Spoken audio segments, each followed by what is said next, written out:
hey, I'm having a really anxious day today. But you don't need to tell your partner, I'm having an anxious day today because I'm not sure if I can listen to your voice for the next 20 years. Dear Shandy. Welcome back to Dear Shandy, listeners. Hello, Andy. Hello. How are you today? I'm doing quite fine. Quite fine. Yes, and yourself?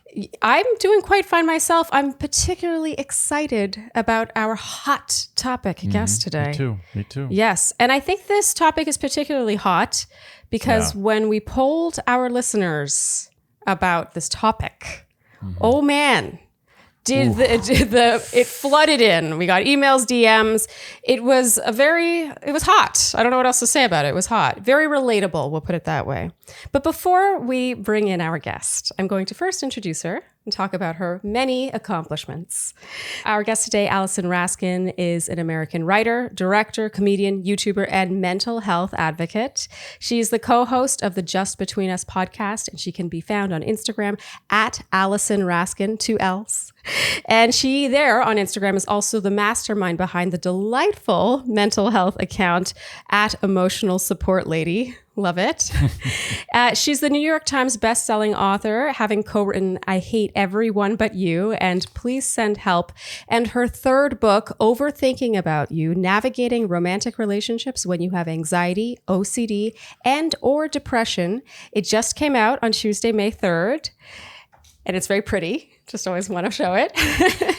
Allison Raskin, thank you so much for joining us today. Thank you so much. You made me feel really good about myself, so I'm having a great time. It's all downhill from here. Off to a great start. I have to tell you, your book was really educational, but also fun. And that's just the best combination in life, I think. Yeah. Mm-hmm. And before we get into it, I wanted to first pull a quote from your own book. You had interviewed therapist Shiva Rajahi, which, by the way, when I said we were doing this topic, a lot of people were like, is it Shiva? So I thought it was pretty fun that you had interviewed her.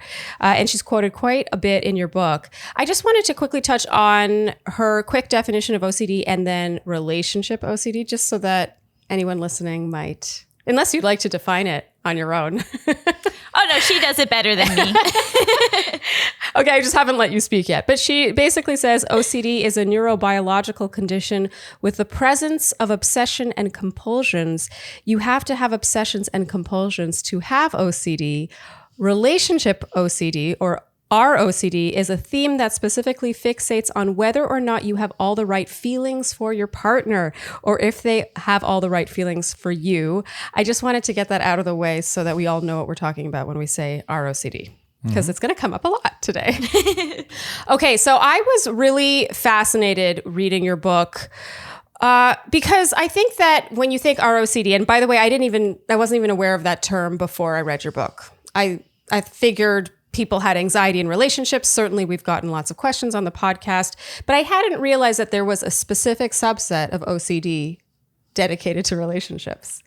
I mean, I didn't either until a few years ago, and I've had OCD since I was 4 years old. So it's definitely not talked about very much. Do you think that in many cases it might go undiagnosed or unexplored? When I was reading the book, I was thinking, gosh, I can't help but think that when someone self-sabotages and overthinks something, it kind of sounds a little familiar. Mm-hmm. Yeah, I mean, I think it's a spectrum. I think there's also sometimes it's just called relationship anxiety. And, there's a lot of debate in the mental health community about, how much diagnoses are needed. And if that's really what's important, or if it's more just recognizing certain symptoms that are interfering with your life and then, treating those specific symptoms. Okay. So something that really stood out to me in your book, you said ROCD is most often triggered in viable relationships and is more likely to rear its ugly head when you're with someone you might actually have a future with. And of course, you elaborate in greater detail in the book. But for anyone listening who hasn't picked up your book yet, why do you think this is? Because we're only really vulnerable in those relationships, right? So when you're casually dating somebody or there's no future, then there's not really risk involved. I mean, there is and there isn't, but it's not quite the same. You're not quite putting your heart on the line in the same way. Yeah, you don't So- overthink low stake decisions, right? That's true. That's Although true. I do overthink. I know. low stake I feel like I overthink I low-stake overthink them decisions. less. Less, right? Yeah. Yeah. No, but that's true. I guess it makes sense. It's like the more goodness there, the more there is to pick it apart, maybe. Yeah, there's something to lose as opposed Exactly. to something that you're like, Yeah. No, Take that's it or leave true. it. Okay. The most asked question we got, hands down, was when you should disclose this to someone you're dating. And I got the impression, like across all the emails, that some people maybe had been dating people for months and hadn't mentioned it. And maybe other people, it was more like, when I embark on dating again, when should I mention it? You do touch on it in the book, but I would love to hear you elaborate on that. When do you think is the right time?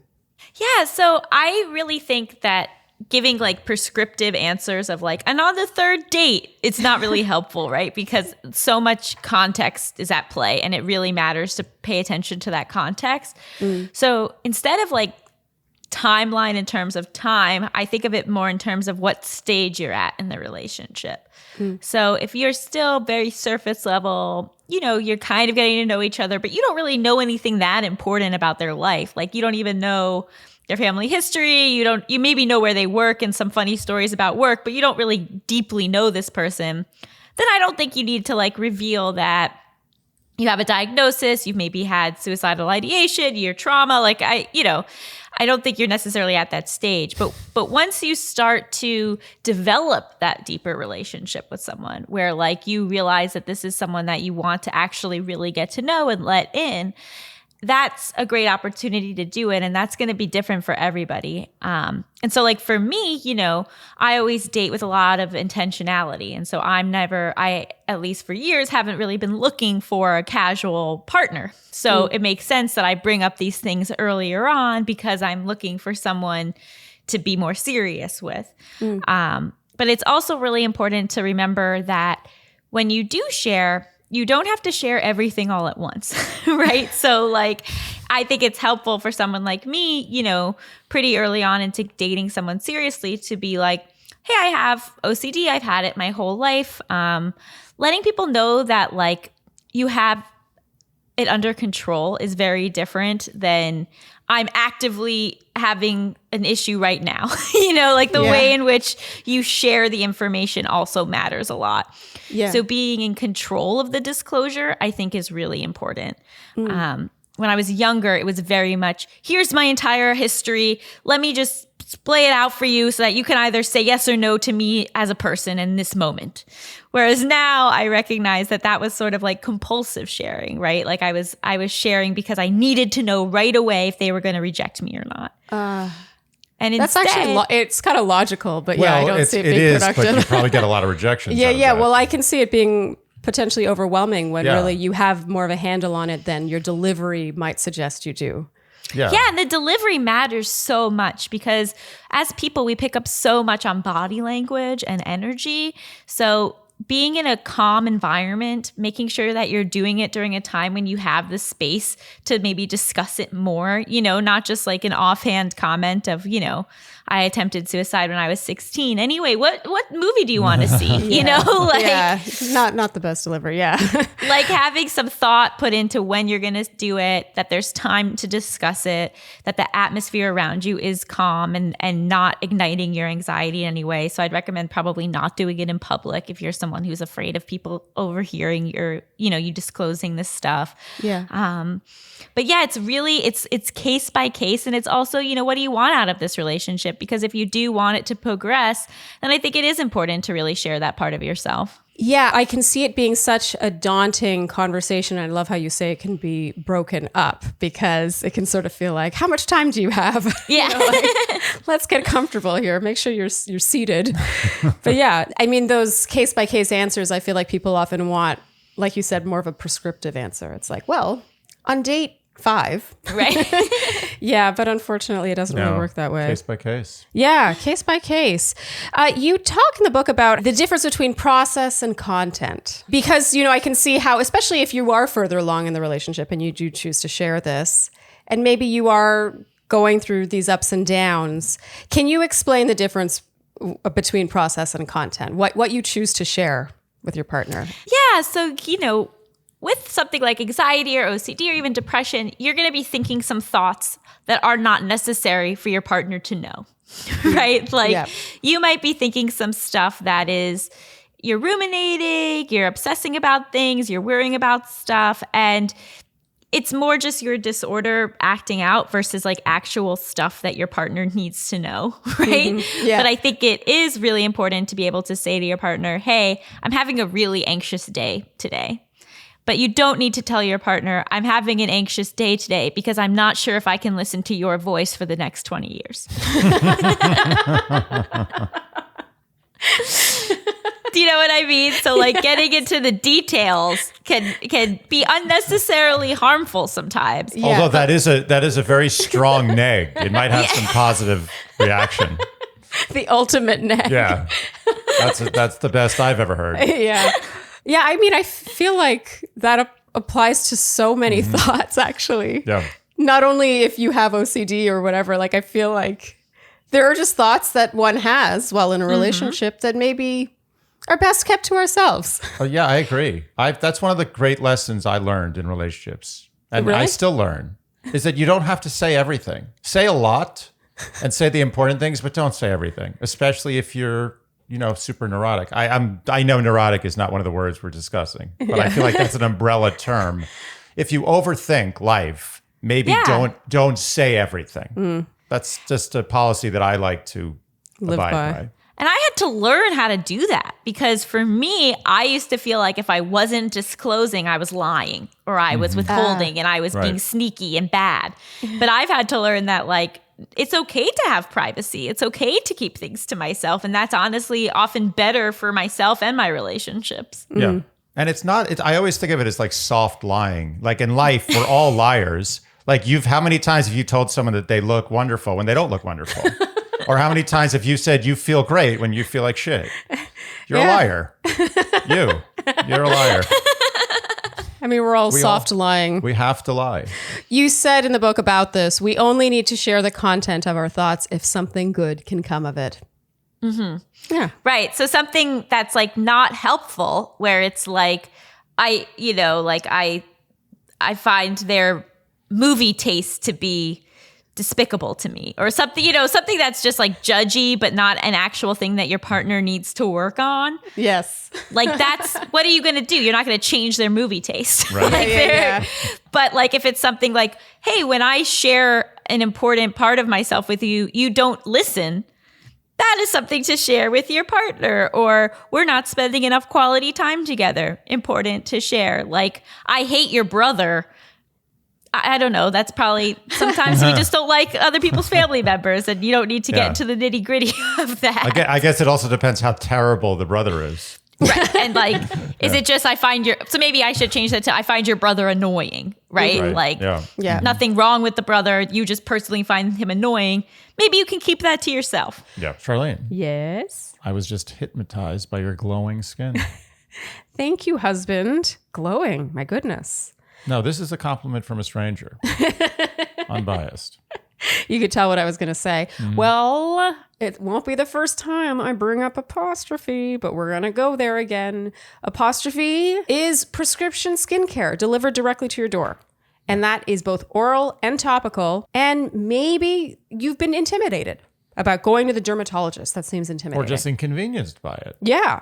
But I mean, Because it's you know also what you intimidating. need. Yeah. I want this. I've had this before. I don't want to go to the dermatologist. Or maybe you have never been because it's kind of daunting to find a dermatologist and it's cost prohibitive. There you go. And so maybe you don't even know what you need for your concerns. Apostrophe to the rescue. Yes. So with Apostrophe, you fill out an online quiz and you basically list your skincare concerns and you upload photos of your skin. You take a bunch of little selfies showing the spots that you're concerned about. And that could be acne or aging or what have you.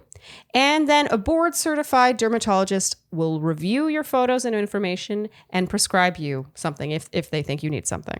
It makes it so easy. Yeah. They always say there's an app for that. There's an app for that. This is the ultimate. There's an app for that. You no longer need to physically leave your house and go to the dermatologist. Yeah. Skincare is what apps were made for. And also, it's not just about your face. Maybe you have acne somewhere else. Maybe you have chest knee or back knee or the dreaded butt knee. The butt knee. Or the knee, which I've gotten. I actually get more knee than face knee.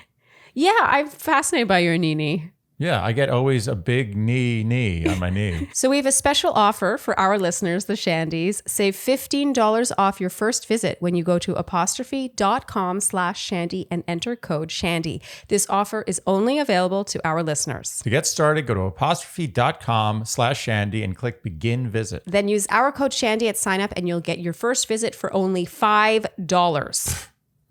Ridiculous. That's apostrophe.com/Shandy. And use that code Shandy to get your dermatologist crafted treatment plan for only $5. And we thank Apostrophe for sponsoring the podcast. So you touched on briefly just now, an anxious day, things you're having anxieties about, and then that are just you're having these thoughts. You don't need to share them. Where's the line between that being just something that doesn't need to be shared? It's something you're going through and you're navigating versus your gut. Your gut's telling you something, you should be listening. So that's what's really tricky, right? It's like, what is a valid concern in your relationship and what is maybe more of like your disorders talking to you, right? And so, because I sort of think of it like I have like my OCD voice that's like telling me to do all of these things and give in to all of these compulsions. And then it really helps me to externalize my OCD and my anxiety and to see them as separate from me and therefore not defining who I am as a person and my true personality. Yeah. But sometimes it can get really muddled, right? Where you're like, oh, is this a valid concern that I need to bring up and harp on? Or is it just like my relationship anxiety kind of like rearing its ugly head? Yeah. And I think that, again, it's going back to, is this something that my partner can actually work on and change, which I lean towards valid concern?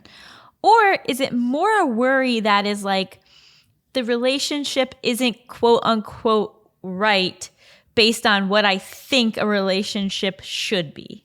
Yeah. Does that make sense? Yes. Like, oh, I've seen in the movies that I should be attracted to my partner 100% of the time. But right now, I don't feel like having sex with my partner. So I must not love them enough. That was one of my favorite things you touched on, actually. I have two, it's a fork in the road, and I have two questions based on that answer. Because I find this really fascinating, and especially when it comes to the attraction thing, because attraction is sort of, it's hard to define attraction, and some people could be being unnecessarily picky, but you could also argue that you need to be attracted to your partner or else you're settling.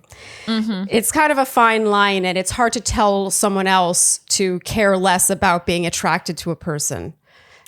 You know what I mean? Or I think it's more expecting that attraction level will remain the same at all hours of the day and night and through all experiences. Yes. True. Okay, so basically our OCD could be divided into where it's focused on your relationship or focused on your partner. And I thought this was really interesting because I would have assumed going into reading your book, not having read it yet, that our OCD would look a lot like, do they love me? And is this relationship good? Is this healthy? Is this good? Is this what I want? Is it the right relationship based on, what the world has told me? But I learned that partner-focused ROCD is actually just as, if not more common. And so that's more like, are they good enough? And do I love them? And this was really interesting because we get a lot of questions along the lines of attraction. There's a recent question actually we got where the question writer really likes the person they're dating. And in many cases, the sex is really great. But then in general, day to day, they don't find themselves attracted to that person. And then they're kind of like, am I being too picky? But am I settling? Where do you think that line lives? Does it just come down to how often you're feeling it? Like, do you feel that 80% of the time you should find your partner attractive? Because you talked about the ebbing and flowing of that. Yeah, I really think it's about what your priorities are. So there are going to be some people where their main priority is passion and attraction. And so that is the main thing that they look for in their relationship. And so if you're a person like that, then having these constant doubts about if you're attracted to the person is kind of a problem, right? Because it's your main priority and it's not being met. Yeah. But the thing that we never talk about is that for some people, that's not their priority. Like maybe the priority is to feel safe. And their priority is to feel like they have a really stable partner who is a great caregiver, who's a great potential parent with them, who they can build a wonderful life with. And for them, for whatever reason, the physical attraction part just isn't their number one thing. So if you do, the self-work and the self-discovery to figure out which one you are, or do you fall somewhere in the middle, then you can sort of answer that question a little more easy. Because if you realize, attraction isn't my top priority, maybe it's my 6th priority, and this person is meeting 1, 2, 3, 4, and 5, then it's sort of like, all right, you can't get everything. I mean, that's how I'm inclined to feel about that. Yeah, but then if you realize and you really sit with yourself and you say, for me to feel fulfilled in a relationship, I need to be incredibly attracted to my partner. That's an important thing for you to know about yourself. Yeah, I love how in the book you talked about deal breakers. Because we often talk about needs and wants on this podcast, and you had it divided even further. You were like, deal breakers, what I would like to see, what I wouldn't love, but it's not a deal breaker, and then deal breakers. Like it was great. And I actually think everyone should do that, because I think a lot of people sort of lose sight of what they're even looking for. It's like they're kind of hoping for this magic moment when a checklist isn't really a bad thing to have when dating. To get back to my other question, this is like question B after what you touched on. You talked about the media's influence and what we regard to be the right relationship. You wrote, the media often makes us think that passion needs to be constantly present and that you should be 100% sure you've found your soulmate. And I cannot tell you how many questions we get about this. It's like, we've been dating for X number of years. He's great. He's all these things, but I'm not sure. And because I'm not sure, it must be wrong. Mm-hmm. I mean, I think we all know that this is something that we're being sold from our youth, our whole lives. It's like you're when it's going to be this magic moment. It'll be 100% clear. Is there anything we can do or a mindset we can adopt to help counter a lifetime of that kind of messaging? Yeah, it's a lot of reworking and reframing. But I think for me, instead of like, I know with 100% certainty that this is my person, because I don't think, that's possible. I think I know with certainty that I want to try with this person, right? Yeah. That like, I'm willing to make the commitment to try to make this work. And then also giving yourself the grace to know that it might not. And that's okay too. But the intentionality is there to at least try. I like that. It also just feels less all or nothing. Totally. Yeah. And because more palatable. And anxious minds like love certainty, right? We like love to know for sure exactly what's happening, because then we can best prepare ourselves and then we can, not get hurt and we can do everything right. But I have to say, when I got engaged to my ex-fiance, I remember thinking, this is such a smart decision. I feel no doubt about this. I feel like I couldn't have picked a better partner for me. Wow, way to go, Allison, in making a really smart call. And then 6 months later, he walked out on me with no explanation, Yeah. And so I realized that that certainty I felt, that didn't protect me. That didn't actually mean anything. Yeah. And instead approaching it more with here's hoping. It sort of gives yourself some more freedom and some more grace to adapt with life as it, will inevitably throw you curveballs. That's such a great takeaway. Our last Hot Topic guest was a divorce attorney of 2 decades. She'd seen everything. And she said one of the scariest things about marriage in general is that, 2 people are signing up for this. They're in love. They both signed that document, but it only takes one of you to quit, to not want this anymore. And there is just so much out of your hands, and that's not an easy thing to wrap your mind around, especially if, like you said, what you really want is black and white.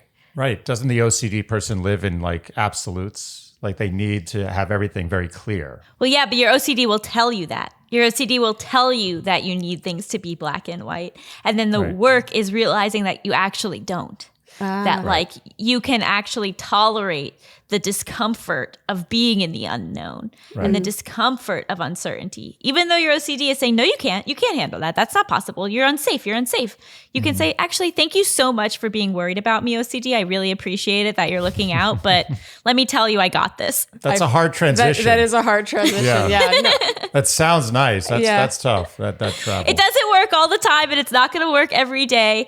And, that's why you're going to have these flare-ups. That's why like your mental health does impact your romantic relationships. But the more that you're understanding how it's impacting your romantic relationships, the more you can sort of fight back for that control because you can see what it's doing. Mm-hmm. Okay, so that brings us now to the actual relationship. Let's say you're in the relationship, you have carefully timed and when to bring it up. You've had the multiple conversations. Your partner is well aware of what you struggle with. And it's not as easy as you'd like. I mean, I think that what I loved in the book is that you really focused on how it's really up to you to self-soothe. It's up to the person with the anxiety to know how to handle their anxiety. What do you do when your partner doesn't really know how to help you? I mean, I feel like there's so many subsections to this question because they could be not understanding at all and not willing to understand you. But let's say they want to try and understand you, but they are getting frustrated with their inability to understand you. And it's now becoming sort of a source of friction in your relationship. So I think something that harms a lot of us is this assumption that if we're with the quote unquote right person, they will instinctively know how to care for us. But that's just unrealistic, right? Like, why would two people with completely different backgrounds, completely different coping mechanisms, different communication styles instinctively know how to help another person who's very different from them, right? Such a good point. Yeah, it's a great And point. so we see that as like, oh, a sign that they're not right or not good. But like, the real thing is you then have these conversations where you say, hey, this is how I would love for you to support me.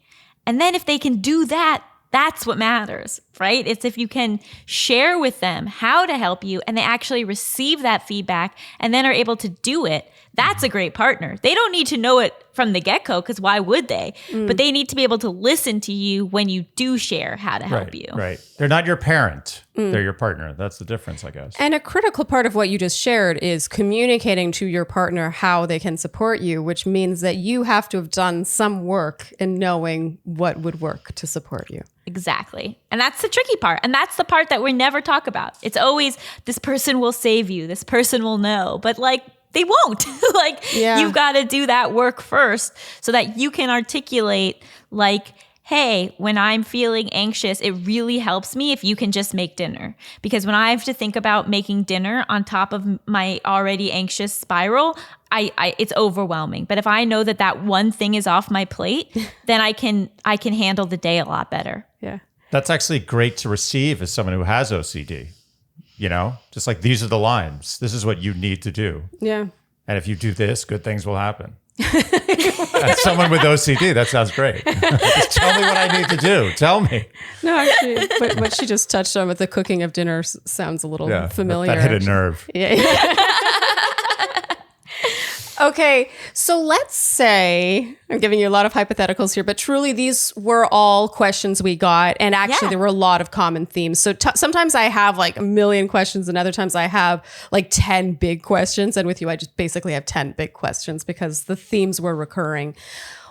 Let's say a couple has been together for a while, let's say longer than a few months.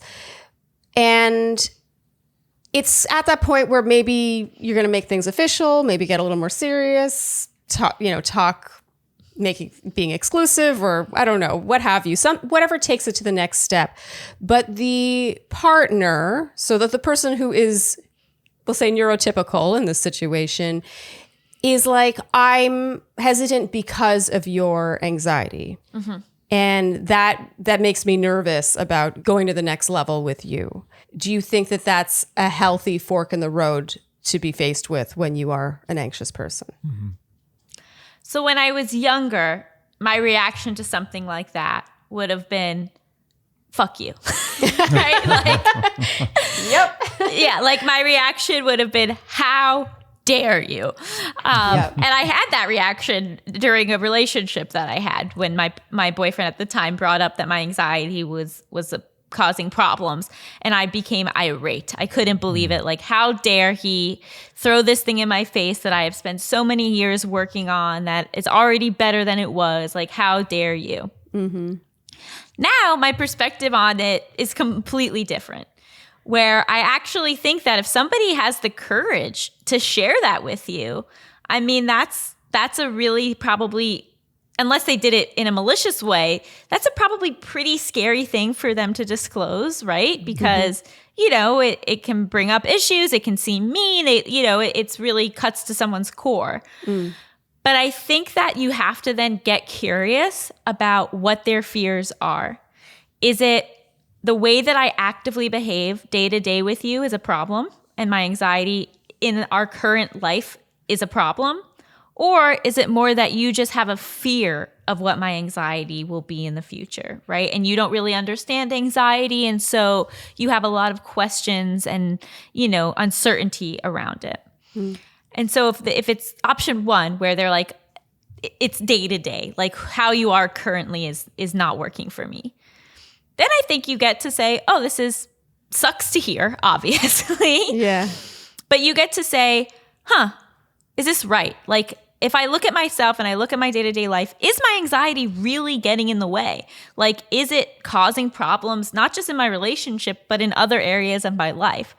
And if so, then that might really be a wake-up call that, like, there is some extra work to do. There is, you know, maybe you need to get back in therapy. Maybe you need to explore medication. If those things aren't available to you, then maybe buying some books about mindfulness, maybe increasing your exercise routine, because exercise basically does a lot of the same things biologically as these medications do. You know, tackling it a bit more aggressively, and then seeing if you can get it under control. And then if so, move forward. But if it's more that just the concept of you having anxiety or the concept of you having OCD or depression is scary to the partner, then I think it's like, that's a little trickier, right? Then I think it's really like, okay, well, what about it scares you? What information do you need from me about it? Would you maybe want to come to therapy with me? You know, so like, I think it's actually really cool to bring a partner in to therapy with you, and sometimes let them talk to your therapist alone. Like, let them have an outlet to sort of ask the questions that maybe they're too afraid to ask in front of you. Because the thing is these can be big parts of our life. So for somebody to have some fears and concerns around that isn't irrational. It's not cruel. It makes sense. It's just how they navigate those fears. But if somebody feels like they are really judging you for those issues, that's very different to me than having valid concerns of how it's going to impact your future together. I love your answer to that. Yeah, it's so much more nuanced than it could be. Yeah. Yeah. You know what I mean? Like sort of like you said, your younger self, I think there's a sort of knee-jerk reaction to be like, oh, you're criticizing the fact that I have anxiety. Like, how dare you? Like, I'm the one with the anxiety. How dare you? You're the enemy.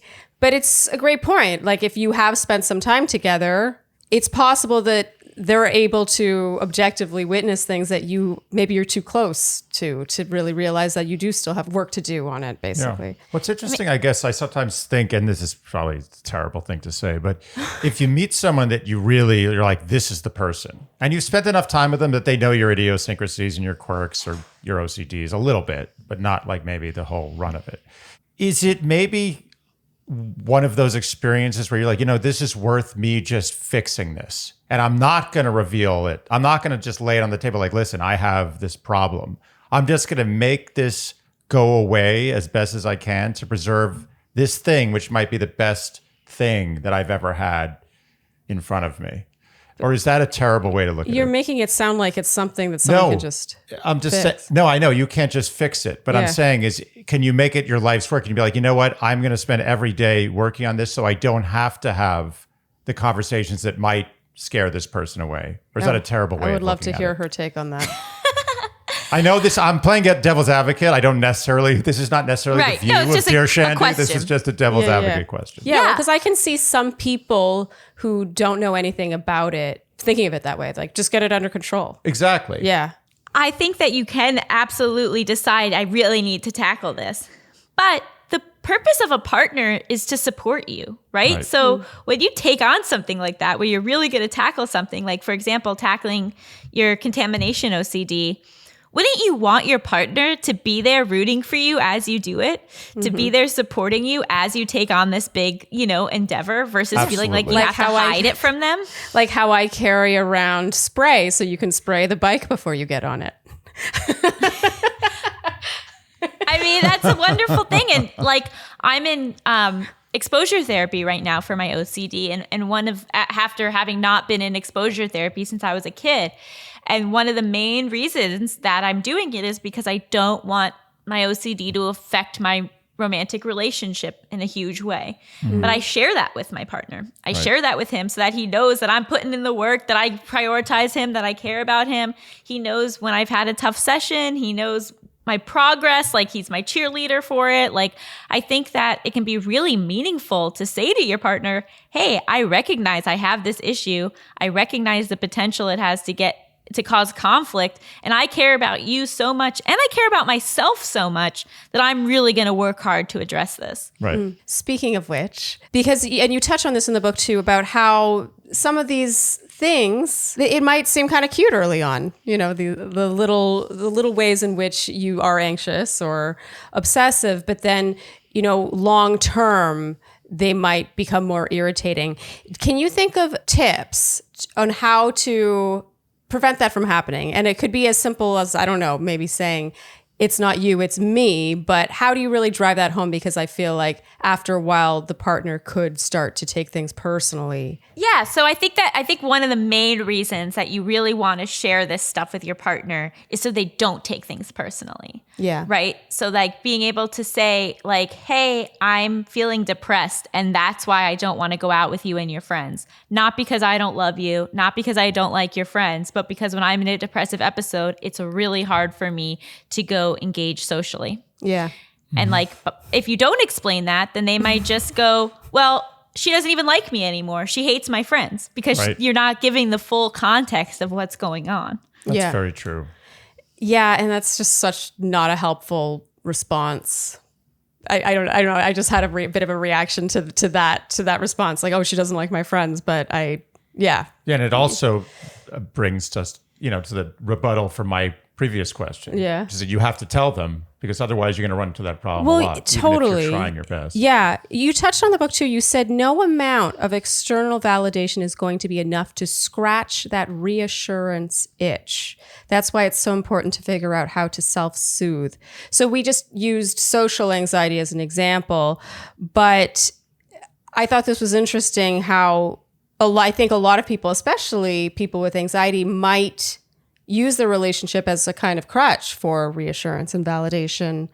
And you definitely hold the reader accountable. You're like, no.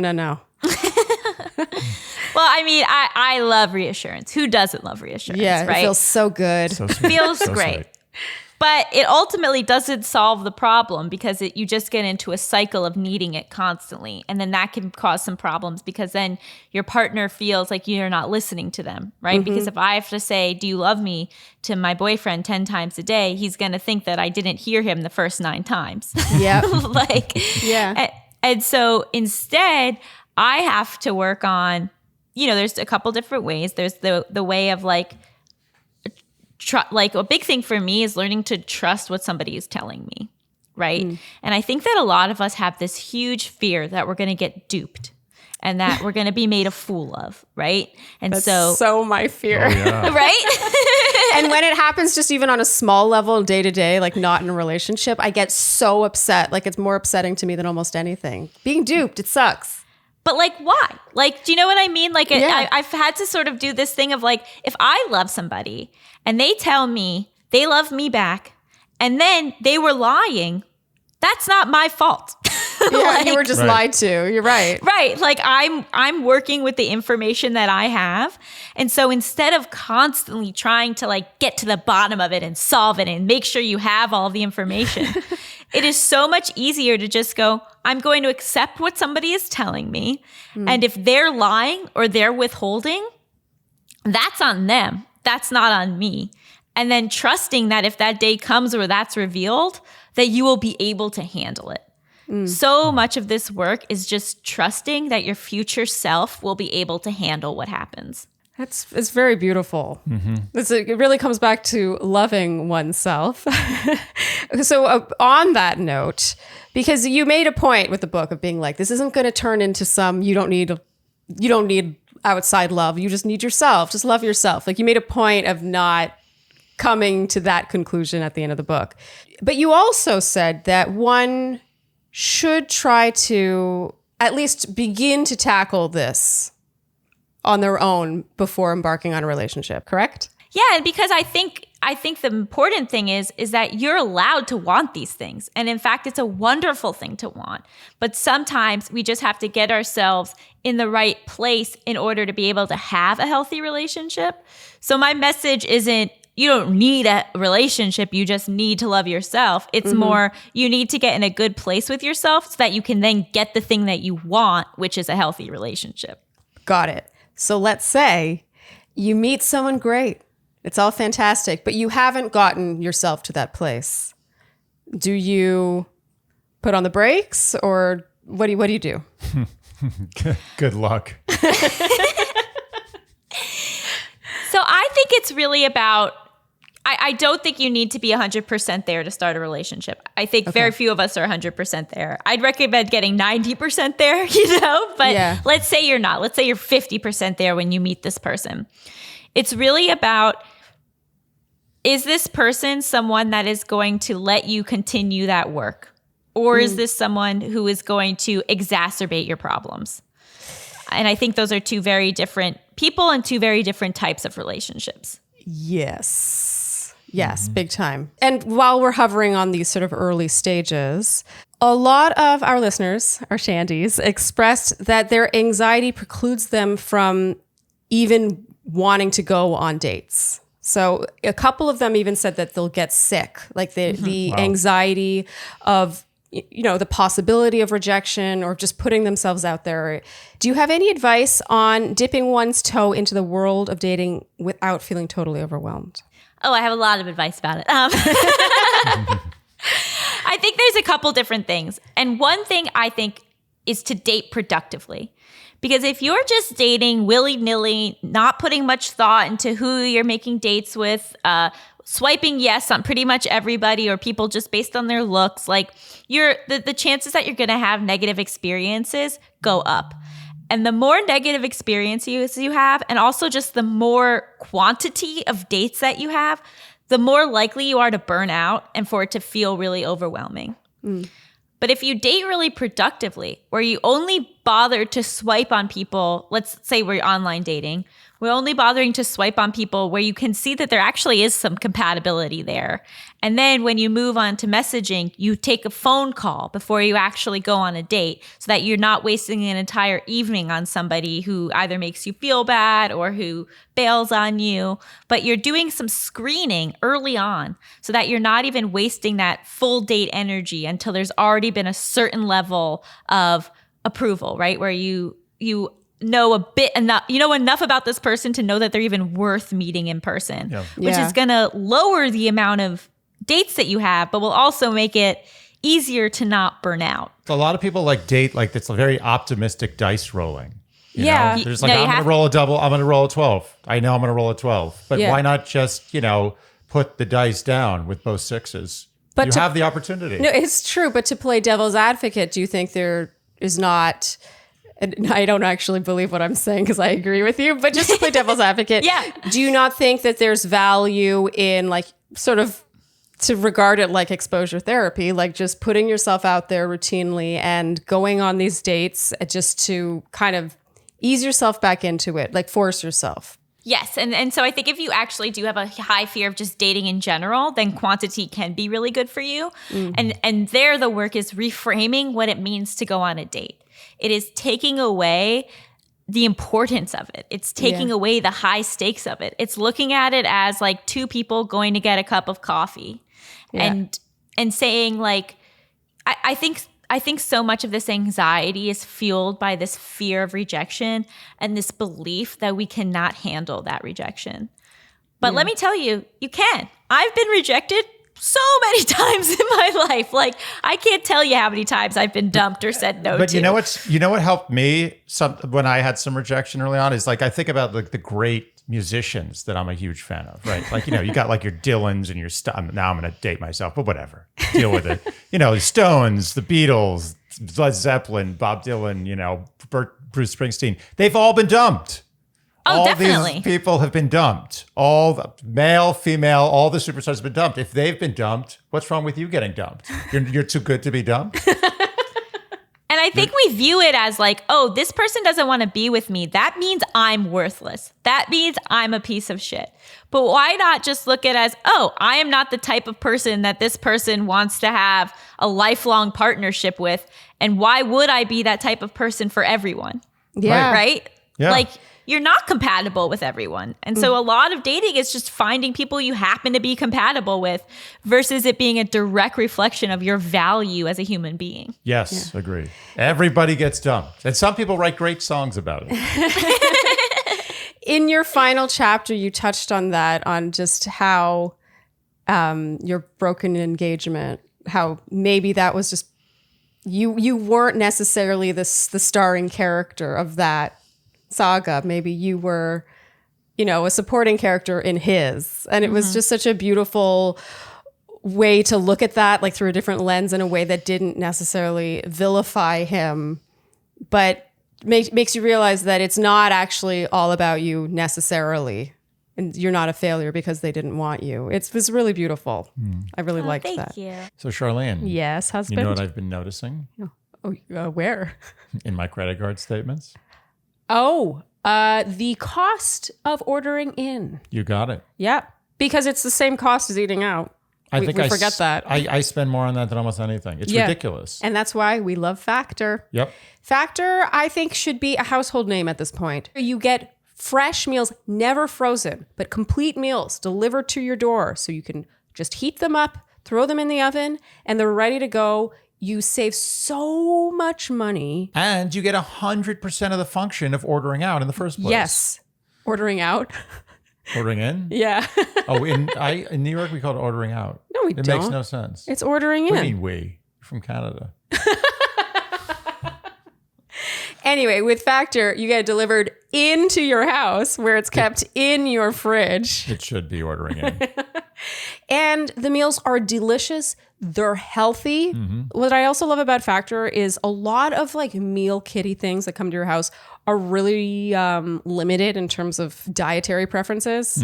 We only order vegetarian or vegan meals from Factor, and they're delicious, but it's so much harder to prepare that for yourself or to order that from a restaurant. Oh, yeah. Plus, if you're keto or low calorie, or you just want juices, energy bites, they just have it all. So head to go.factor75.com/Shandy120 and use code Shandy120 for $120 off. That's a lot of money off. So again, that's Shandy120, 120 at go.factor75, FACTOR75.com/Shandy120 to get $120 off. So I have like two more and then we're going to let you go. This one did come up a lot, and I think it kind of bleeds into what I think becomes a lot of relationship issues, especially if we're talking a heterosexual relationship where the guy is the one struggling. And I think it is a very, I think lots of women dating a man who needs help or should maybe be seeking out help, but refuses to sort of admit it. And you did talk to a therapist who specializes in this. Let's say you are making suggestions. You maybe exercise more, maybe you should go to therapy. And let's say he's like, yeah, but never actually does any of that. And you sort of end up falling into this mothering / therapist / like housekeeper role, which Zach Seidler, the therapist you interviewed about this, said that that's a very dangerous place to be. Do you have any advice for regaining a healthy balance when you've reached that point, especially when the partner in question, and I think it could be any gender, but the partner in question, and I'm just using men because I think it's more common, don't seem willing to help themselves? Ultimately, if your partner is struggling, they need to want to help themselves, or else, like you said, it's going to be an unhealthy dynamic and it's not going to be fair to you. Yeah. And so I think it's completely valid to say to your partner, hey, we've been talking about this, but I haven't seen you take any actionable steps. And unfortunately, after like searching within myself and what I want, I can't stay in a relationship that's like this. That doesn't mean that I'm walking out the door today, but if things don't change in somewhat of a timely fashion, if I don't see that you at least have a willingness to start to tackle these things, which I would love to help and support you tackle, like don't feel like you need to do it on your own. I'm here as a support system. But if you're not even willing to take those steps, I cannot see myself staying in this relationship. But if you say that, you have to mean it. Yeah. You can't say that every 3 months and stay in the relationship. Like you need to say that and then give some sort of timeline and then stick by it. And it sucks, but ultimately that's what's best for you because you don't want to be in that role forever. Yeah. You said in the book, ultimatum almost sounds like a strategic ploy. I don't think of it as strategic. I think of it as an honest communication. You might say, I don't see myself staying in this if you don't get help. But you don't say, if you don't get help, I'm going to leave. It's so interesting how the delivery can make such a difference. Yeah, because it's almost giving yourself an ultimatum instead. It's saying, I can't stay in this if it stays like this, versus if you don't change, I'm leaving. Wow. Right. Isn't that incredible? The just the use of language and how different it can sound. It's the difference between a soft landing and a crash. That was a soft landing sound. It also gives you back the control, right? Because you're deciding. You're deciding that you're going to stay or leave versus like they better change or not, or, you know, it's all about their actions. It's you making this decision to honor yourself. Yeah. Let's say both partners in the partnership have their struggles and they're both just barely holding on in their own right individually. And they know that supporting each other would help, but it's like, how do you find the space to do that? Do you have any advice? I know that's such, I threw that in there like it's such a light question, but do you have any advice if both partners are going through a lot and how they can support each other while barely being able to hold on themselves? It's really hard. And, you know, I think it depends on what stage you are in the relationship. If you're 2 months in, it might make a lot of sense to sort of take a break and go your separate ways for a bit and then see what happens. But if you're, 10 years into a marriage, there's a different level of commitment there and of joined lives where it makes more sense to put in that fight. But I think that the thing to remember is even when you're struggling, I mean, there's different levels of struggling. You know, there are times where someone really needs to be hospitalized or needs to be in an inpatient clinic. And there's not really going to be that energy to be there for someone else because the priority has to be caring for themselves and staying alive. But if it is a lower level of struggle, you know, it is having that 90% energy, putting it into yourself, but also remembering to check in with your partner here and there, to like remember that they're also there, and to, you know, it doesn't need to be 10 times a day, but every fairly regularly being like, and how are you doing with this? How are you holding up? And just even like letting them know that your brain has the capacity to think about them despite the struggle, I think is really helpful.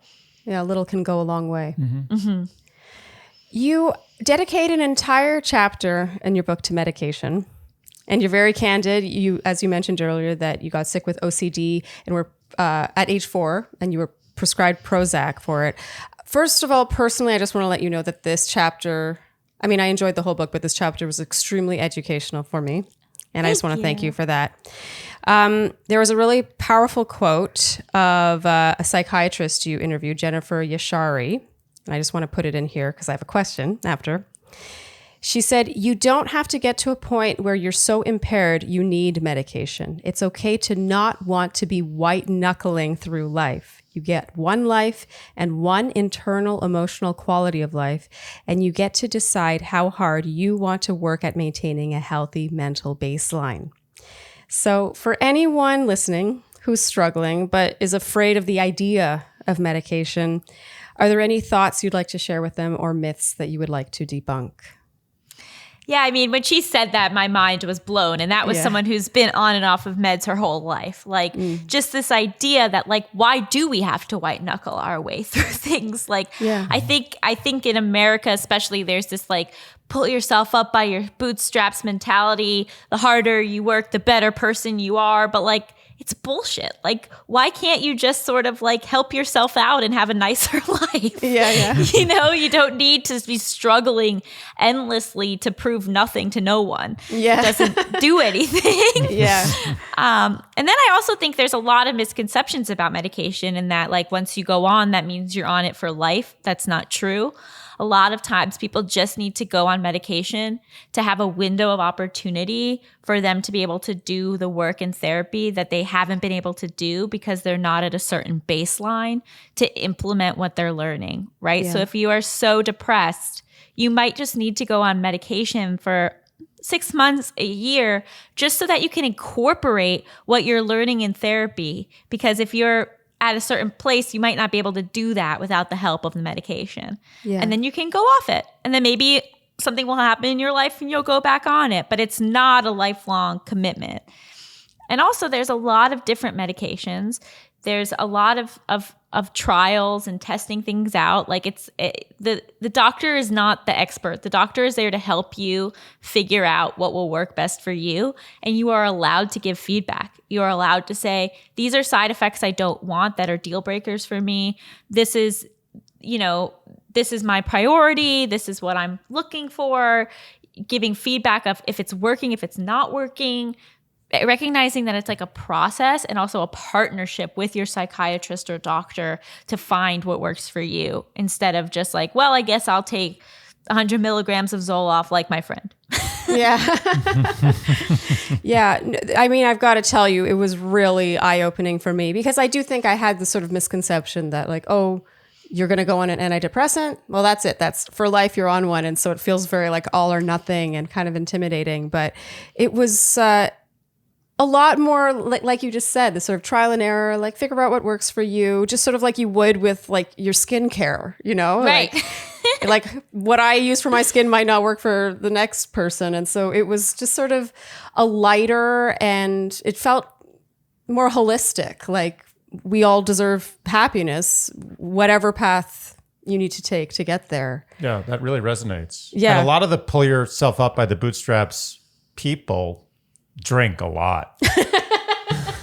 So everyone has their medication. Yeah. Yeah. Okay. So Allison, final question before we let you go. Most of the questions have been from the perspective of the person struggling, but let's say you have started dating someone and then they open up to you about this. What do you think is the gold star response? Thank you for telling me. Oh, lovely. nice. Lovely. You know, like it is a big, scary thing for somebody to reveal that stuff to you and to say, thank you so much for trusting me enough to share that. Oh, that's wonderful. That's what you want to hear. Yes. I mean, the honesty in revealing that. I feel like too many people tend to focus on the information shared instead of the honesty it took to share it in the first place. True. And that applies to everything, honestly. Right. Yeah. And your job isn't to offer solutions or offer things they haven't tried or to fix the problem. Your job is to just say, like, I'm receiving this information and I feel really grateful that you felt safe enough to share that with me. Yeah. Lovely answer. Allison, you were just such a delightful guest, as I knew you would be. And I think you're making the world a better place. I genuinely do. No doubt. Yeah. Oh, thank you so much. This was so much fun. Thank you so much for joining us. Thank you. That's great. Bye. Oh my God. Oof, heavy stuff. That was heavy stuff. But very elucidating. Yeah. What? Elucidating? Elucidating? Is that not a word? Illuminating? Elucidating. What does that mean? Like clearing up, like clarifying really? things in an educational fashion. Oh, okay. No? I think you just educated me. I really hope elucidating is a word, because if it's not, it's lights out for me. I mean, it was elucidating. I totally believe you. And illuminating. And illuminating. Illuminating is a better word. It may be the only correct word of the two. I'm not 100% sure anymore. You've made me very insecure. Sorry. Okay. Sorry, you could very well be right. But, even though it is heavy stuff, she manages to make it feel lighter. I don't know how else to put it. She's very, very comforting. Yeah. It's like comfort food for things. Like, it's like comfort food for very, very, very spicy Indian food. Oh, so she's like a glass of milk when you're eating something spicy? Yeah. No. It's like if you take food that ordinarily might really cause problems and somehow turn it comforting. That's what she is. Nah, not perfect, but you get what I mean. No, I get what you mean. I mean, this has just been really educational for me. It's one of those topics that you think you have an idea. Yeah. But then you read a book about it and you're like, oh, this is more complicated. But a lot of this stuff, you need a guidebook. You know, you're on the inside. You need the outside perspective to really, you could do it on the inside. Yeah. But you're gonna flounder a little bit. The proof is in the pudding. When we polled our listeners, we got a lot of questions about Everyone wants questions. Everyone's got questions about this. Yeah. Everyone. Yeah. And of course, as someone mentioned in a comment, I just want to clarify that, of course, anxiety, OCD, and depression are all different conditions. Yeah. But I do think a lot of her guidelines sort of do apply across the board. I think that this advice, that the core advice here is can apply to many things in a relationship. It's just like, put it on the table. Well, it really does. I mean, not to sound trite, but communication. Yeah. It really just comes down to communication. How many things come back to communication? Yeah. And, one of the questions we asked was, do you need to have your ducks in a row mentally to then have a relationship? And she's like, not necessarily. Like, you could be halfway there. Who has their ducks fully in a row? True. But think about how much easier or more naturally to you communicating your needs and what would help you, what could support you, would come to you. Wait, oh my God, I lost myself in the grammar of the sentence. I saw that coming. I saw you were like driving around like a really narrow cliff and your front wheel went off and you're like, I can do this. And then your back wheel went off and you're like, no, you're I was dead. clinging on. Anyway, think about how much easier it would come to you to communicate that stuff if you had already started doing the work. She said in the book, one of the therapists she interviewed said that 1 in 5 people will be diagnosed with a mental disorder in their lifetime. Right. And that's just the people who are getting diagnosed. Well, that's like saying 1 in 5 people get COVID. Yeah, exactly. Right? Like how many people are getting PCR tests to the point where like the government even knows that they tested positive. Exactly. Totally. Yes. So I don't know. It got me thinking how so many of us, I know, like I'm not diagnosed, but I know I have social anxiety. That's just something I'm aware of and something we've had to navigate in our relationship. But I also feel like you have... I have all sorts of problems. Yeah, you... Yeah, you don't have to tell me. Yeah, it's just... I really love how she's such an advocate for this. Like she's so vocal about it because it does normalize it. And a huge part of this is normalizing it. Yeah. The more normalized it becomes and the more we realize that so many people have varying degrees of... And more now, let's be honest, more now than ever, and it's probably going to keep getting more. Yeah. Well, especially too, as it becomes more normalized and people feel less shame. Less shame. Mm-hmm. Shame. Shame. Very powerful. I feel like so many of our episodes come back to shame. We embrace a lot of shame. I don't know why. I think shame is good. I think people should have more shame. Well, I feel like people should have more shame in some ways, but not in other ways. Like shame is not a helpful emotion. I feel like misery loves company. I want everyone to have shame. I don't want to be alone in this. Yeah. Well, imagine if you have OCD, how not alone you want to feel. Yeah, true. Yeah. I do think you might. Have OCD? With the germs, yeah. Oh, yeah. She talks about that, contamelation OCD. What do you mean you think I might have OCD? Thank you, great giver of wisdom. It's like OCD has been in my family for like 300 years. Okay. I think then we can wrap there. What a lovely guest she was. She was great. So again, it's Overthinking About You by Miss Allison Raskin. It's really great. It's very conversational, feels like a conversation with a friend, but also very educational. It's lovely to get that combination. Can you make that into one word? What? Educational and Conversational? Educational? Wait. No. You're going down the wrong road. Eduversational? Conjugational or educational. I think those Why are you so much better at that than me? That's a great question. It's the only thing I've been good at today. It's my one achievement. That's not true. You were good at eating the Greek salad I made you for lunch. I was really good at that. Thank you for noticing. You're welcome. If you enjoyed what you heard today, you know what we will ask of you, and that is to like, subscribe, hit the notification bell, follow us on Instagram, and tell your friends. And TikTok. And tell TikTok as well. and tell your friends, and generally do all the things that you would do to support a podcast that you enjoy. Yeah. And that teaches you stuff. Yeah. And then takes your questions and gets them answered. Yeah. Yeah. It's a lot of value here. I mean, I'd like to free. think. I'd like to think so. Yeah, it's free content. I mean, it's good free content. We try. Yeah, we do try. Okay, and that's a wrap. That is. After we're done patting ourselves on the back. Thanks for tuning in, and we'll see you next time on Dear Shandy. Bye. Dear Shandy.